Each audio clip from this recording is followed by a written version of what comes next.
IIM UPSC tuitions only in Tirumala IAS institute Chaitanyapuri. Call చేసి ఇప్పుడే join అవ్వండి. ఏపీలో పథకాల అమలుపై చంద్రబాబు దృష్టి సారించారు. అధికారం అంది రావడానికి కారణమైన సూపర్ 6 హామీలను విడతల వారీగా అందించేందుకు కసరత్తు చేస్తున్నారు.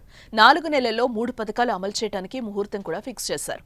ఈ క్రమంలోనే ఓ పథకాన్ని అనుకున్న ముహూర్తం కంటే ముందే అమలు చేయాలని ఏపీ సర్కార్ కసరత్తు ప్రారంభించింది.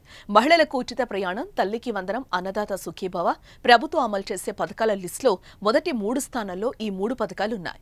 ఉగాదికి ఉచిత బస్సు ప్రయాణం, మే నెలలో అన్నదాత సుఖీభవ, వచ్చే విద్యా సంవత్సరం జూన్ నుంచి తల్లికి వందనం పథకాలు ప్రజలకు అందించాలని ఏపీ సర్కార్ ఇటీవల నిర్ణయం తీసుకుంది.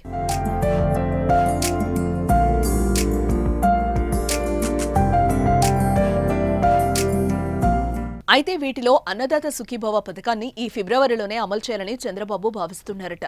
అన్నదాత సుఖీభవ పథకం ద్వారా ప్రతి రైతుకు ఏటా 20,000 రూపాయలు ఇస్తామని హామీని ఇచ్చారు. అన్నదాత సుఖీభవ పథకం కింద 20,000 రూపాయలు 3 విడతల్లో భాగంగా మొదటి 2 విడతలు 4,000, చివరి విడత 6,000 రూపాయలు ఇవ్వాలని ఏపీ సర్కార్ ఆలోచన చేస్తోంది. కేంద్రం అమలు చేస్తున్న పీఎం కిసాన్ పథకం కింద ఇస్తున్న 6,000కు రాష్ట్ర ప్రభుత్వం 14,000 కలిపి 20,000 రైతుల ఖాతాల్లో జమ చేయాలని తొలుత నిర్ణయించారు. పీఎం కిసాన్ పథకం తరహాలోనే 3 విడతల్లో అమలు చేసే ఆలోచన చేశారు.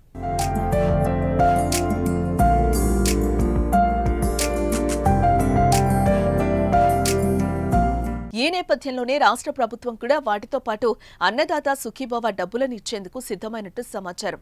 ముందుగా వచ్చే బడ్జెట్లో అన్నదాత సుఖీభవ పథకానికి నిధులు కేటాయించాలని భావించారు. కానీ పీఎం కిసాన్ సమ్మాన్ పథకం కింద కేంద్ర ప్రభుత్వం ఫిబ్రవరి 24వ తేదీన 19వ విడతగా 2,000 రూపాయలు రైతుల అకౌంట్లలో వేయనుండడంతో కేంద్ర ప్రభుత్వం ఇచ్చే 2,000 రూపాయలకు మరో 4,000 రూపాయలు కలిపి అదే సమయంలో అందివ్వాలని చంద్రబాబు అధికారులతో చర్చించినట్లు తెలిసిందే. ఇందుకు అర్హులైన లబ్ధిదారుల జాబితాను సిద్ధం చేయాలని కూడా అధికారులను ఆదేశించినట్లు వార్తలొస్తున్నాయి. ఇదే జరిగితే ఈ నిధుల కోసం నిరీక్షిస్తున్న రైతులకు శుభవార్త అందినట్టే.